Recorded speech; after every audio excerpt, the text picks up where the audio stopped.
Hello everyone, welcome back to my YouTube channel. ఈరోజు vegetables loaded egg fried rice ఎలా చేసుకోవాలో చూద్దాం.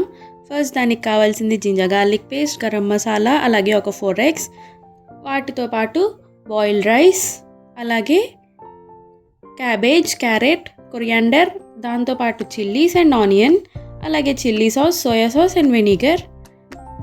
ఇప్పుడు ఒక 4 eggsని ఫ్రై చేసుకోవాలన్నమాట, కొంచెం సాల్ట్ వేసుకొని. ఇవి మంచిగా ఫ్రై అయిన తర్వాత సపరేట్గా ఒక బౌల్లోకి తీసేసుకోవాలి. ఇప్పుడు మనం ఇందాక చూపించిన వెజీస్ అన్నీ వేసుకుని వాటిని కూడా ఒక 60 to 70% కుక్ చేసుకోవాలన్నమాట. ఈ విధంగా వెజిటేబుల్స్ అన్నీ వేసేసుకోవడమే. ఇవి ఒక 60 to 70% కుక్ చేసుకోవాలి. కుక్ అయిన తర్వాత కొంచెం అల్లం వెల్లుల్లి పేస్ట్ ఒక స్పూన్ వేసుకోవాలి. దాంతోపాటు ఇందాక మనం ఫ్రై చేసుకున్న ఎగ్స్ కూడా వేసేసుకోవాలి.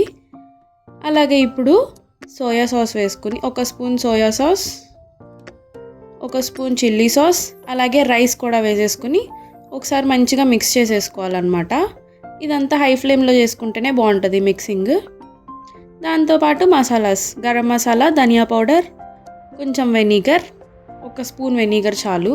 తర్వాత ఫైనల్గా కొత్తిమీర, పుదీనా కూడా వేసేసుకుంటే ఒకసారి ఫైనల్గా టాస్ చేసేసుకుని సర్వ్ చేసుకుంటే అయిపోయినట్లే.